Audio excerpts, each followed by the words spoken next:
நேத்து வந்து சுற்றுப்பயணம் மேற்கொண்டிருந்த அதே சமயத்துல இங்க வந்து இளையராஜா அவர்களுடைய இசை நிகழ்ச்சியானது ஒன்று நடைபெற்றது. இப்ப என்னன்னா, விஜய் அவர்கள் மீது பல்வேறு கட்சி தலைவர்கள் வந்து விமர்சனம் வைக்கிறாங்க. அது ஓகே.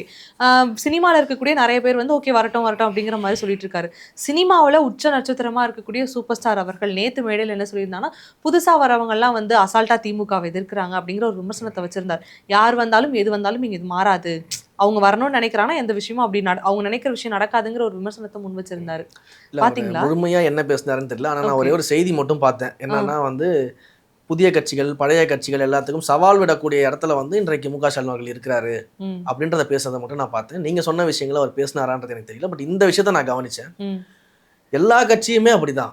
எல்லா கட்சியுமே புதிதாக வர கட்சிகளுக்கும், ம். பழைய கட்சிகளுக்கும் சவால் விடக்கூடிய இடத்துல தான் இருக்கிறோம். 50 வருஷ கட்சிக்கு தாவேகா சவால் விட்டுட்டு தான் இருக்கு. ஒன்றியத்தை ஆளக்கூடிய, இந்தியாவை ஆளக்கூடிய பாஜகவிற்கு தாவேகா சவால் விட்டுட்டு தான் இருக்குது. நீங்க 75 வருஷம் ஆலமரம்னு சொல்றீங்கன்னா, அந்த ஆலமரத்தை எதிர்த்து நாங்க சவால் விட்டுட்டு தான் இருக்கிறோம்.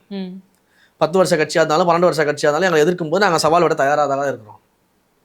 இதற்கு பிறகு ஒரு 10 வருஷம் கழிச்சு இன்னொரு கட்சி வந்து மேபி அவர்கள் ஒருவேளை தாவேகாவை எதிர்த்து வந்தால் கூட அங்கேயும் நாங்கள் சவால் விட தயாராக தான் இருப்போம். இது எல்லா கட்சிக்கும் பொருந்தும். இது எல்லா ஆளுமைகளுக்கும் பொருந்தும். எல்லா தலைவர்களுக்கும் பொருந்தும். எல்லா கட்சி தலைவர்களும் இருக்கிறது தான்.